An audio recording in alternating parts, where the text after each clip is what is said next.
You join here with the Sweet Science, breaking down boxing one punch at a time, and powered by Fortress Boxing. I am here with former WBA world champion George Groves. George, first of all, I saw a little post on your Instagram 9 years ago. You was world champion. Could you just take me back to that night? How did that feel for you, getting that WBA belt? Yeah, it was an incredible night for me. It really was. It felt like the weight of the world had been lifted from my shoulders. Put myself under a lot of pressure. Of fighting and having to win a world title at this time at the fourth attempt, and it probably would have been my last attempt. So if I couldn't have done it there and then I would have never been able to have lived with myself. So if you can imagine what that pressure's like. You just mentioned there your fourth attempt. Is there a little message you can give to boxers out there, just not to ever give up, even though you might fail that first time getting that world title, or that third time, second or third time, but you can always get it eventually. Is that the mindset you had? Oh yeah. So you've got to have two pillars of your being, maybe in boxing, but maybe in life, is that you've got unwavering self-belief, that confidence essentially, and resilience. Yeah. So at times it's not going to work out for you, and you've just got to get on with it, and believe in yourself. Yeah. So time and time again, I had to do that. But. Never was. Yeah, I mean, there will always be times where you question, is this worth it? But as long as you don't really question, can I do it? You should be okay. And don't get me wrong, some people, they're never going to make it. You have to, have to be a little bit realistic. But when I look back at my first fight with Roehrig, I was winning the fight, he got stopped. The second fight, I was winning the fight, and I got caught, and I got knocked out. Yeah. And at that point, you're like, wow, my whole life story, my whole boxing story is going to be surmised by one punch. Can't let that happen. So we've got to go back to the drawing board, prepare, become mandatory for another world title, go out to Vegas and lose a split decision against Badu Jack. A fight where it was close. I thought I'd won. When I watch it back, I think I could have won, but if you're going away from home and fighting the champion, I didn't do enough. So absolutely. I've got to be like, right, well, that's my fault. I could have done better. I should have done better. But now, you ain't going to get many other chances. I was fortunate enough to have a good enough team and a good enough profile to get myself back in the picture for world title fights. But after a fourth loss, maybe not. So I had to really make it count that night against Fedor Chudinov. And I did. So, job done. No, absolutely. And one thing I can definitely say as a fan point of view, you might not won the fight against, Carl Froch the first time, but you definitely won the hearts of the public. And you was definitely a British hero, a British kind of treasure after that fight. And everybody knew who George Groves was.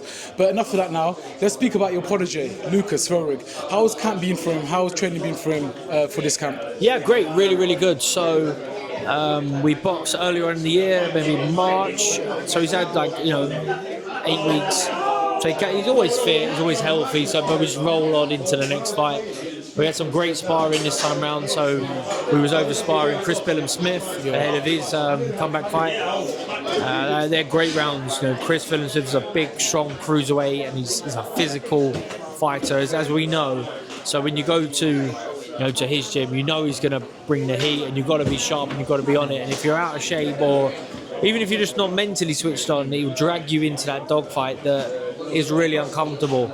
So, Lucas, he knows what he's got to do when he goes to spar Chris, and he's gained loads of experience working with such an experienced fighter like Chris. Also sparred some really good prospects. Guys similar to Lucas, some a little bit more novice-like as a pro, if you like, brand new to the game, the pro game, looking to make their debuts or had one or two fights. So those guys are sharp, and they're not looking up to Lucas, but they're like, he's in front of me, I'm going to try and take him down. So they've been really good sparring sessions, sharp, fast, skillful sessions to watch, which is great.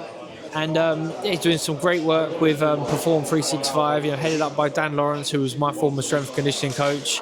We've got Joe Davis in the gym a couple of times a week, putting us through it. Even me, I'm in there mixing it now. Joe's for smashing me up on the sessions. So yeah, like everything's on point. He's behaving more and more like a professional boxer, which I think he's reveling in, really enjoying. And this is our first fight for him on the zone, so everything's a little bit different, and each of the broadcasters do things a tiny bit different.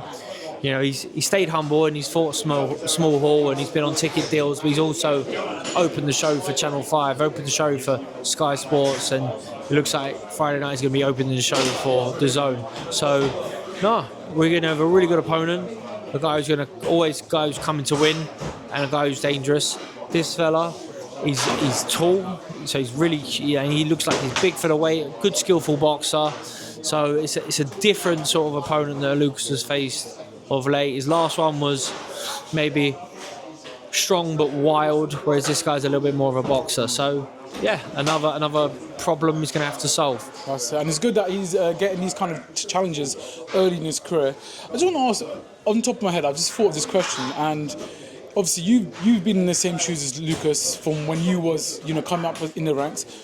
Do you see the qualities that you have? Do you see any of those qualities in him?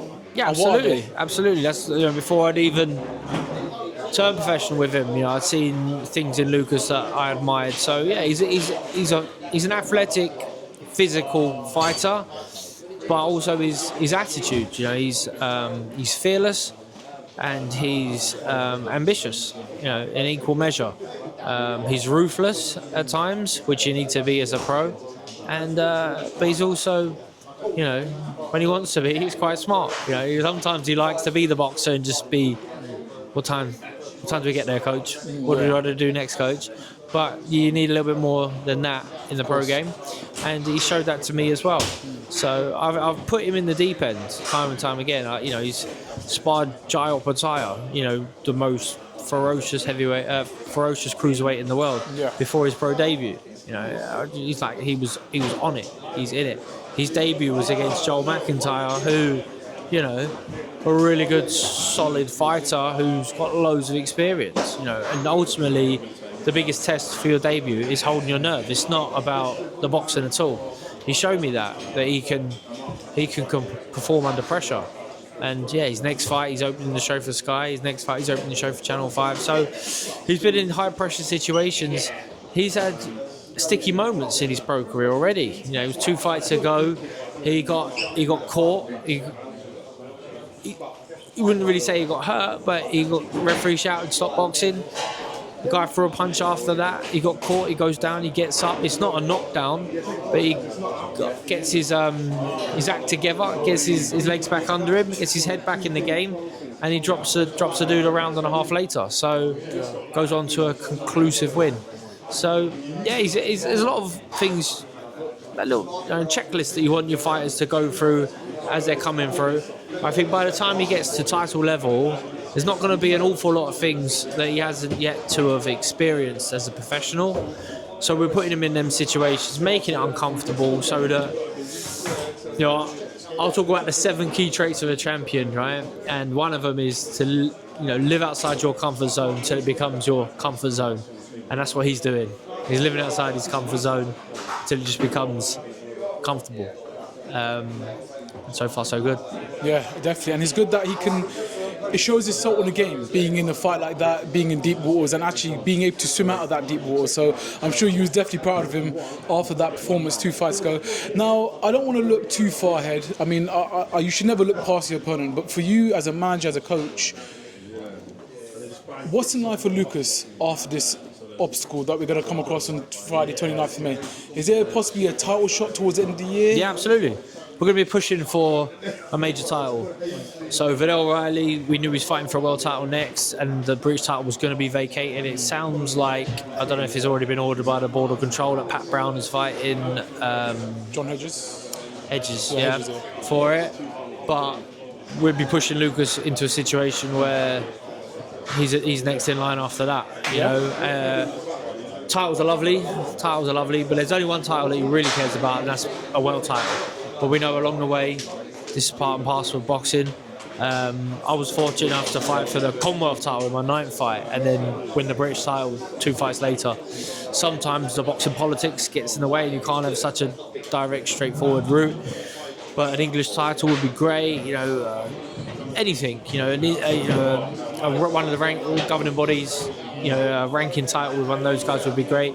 He's 23 the other day, so he's still young enough to fight for a youth title, if that works. But I think looking at the guys ahead of him, getting in the mix. I think he's ranked number 6 now in the UK, but there are some Brits out there that a lot more experience than Lucas, but would be really good fights for him. So we'll be looking at those guys as well. And Tobias, you do see the cruiserweight scene at the moment, it is full of shots. Is that something that's maybe in the back of your head? You've got a lot of good opposition there for Lucas to possibly fight. Yeah, absolutely. There's loads, but I don't need to name names yet. But we know who they are. We know who the Brits are in the division. Some are on the way up, some are already up there, and some may be on their way down, and they need a win to come back up. That's it. But we're not. It's not like we got to play catch up or he's in a mad rush. He's 23 years of age. He's been pro 18 months. He's had 8 fights, so he's flying. He's flying. He's well on his way. But at the same time, we don't want to tread water. If the opportunities are there for him to step on, then he will, and he's up for every challenge.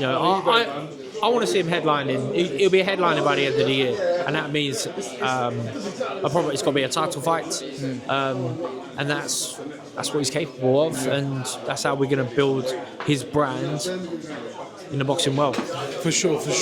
And yeah, that's something as a fan I'm definitely looking forward to. Just to wrap up this interview, what would be the perfect outcome for you come Friday, 29th of May, for Lucas? Yeah, Lucas goes out and puts in a tremendous performance, boxes well, punch perfect performance will be what I'm after, takes no silly shots, sets up the finish, and then you're going to see a clinical finish from Lucas Roehrig. Hopefully we get a couple of rounds out of it. But I wouldn't be surprised if it happens early. Definitely. George, thank you so much for your time. And that's the sweet science.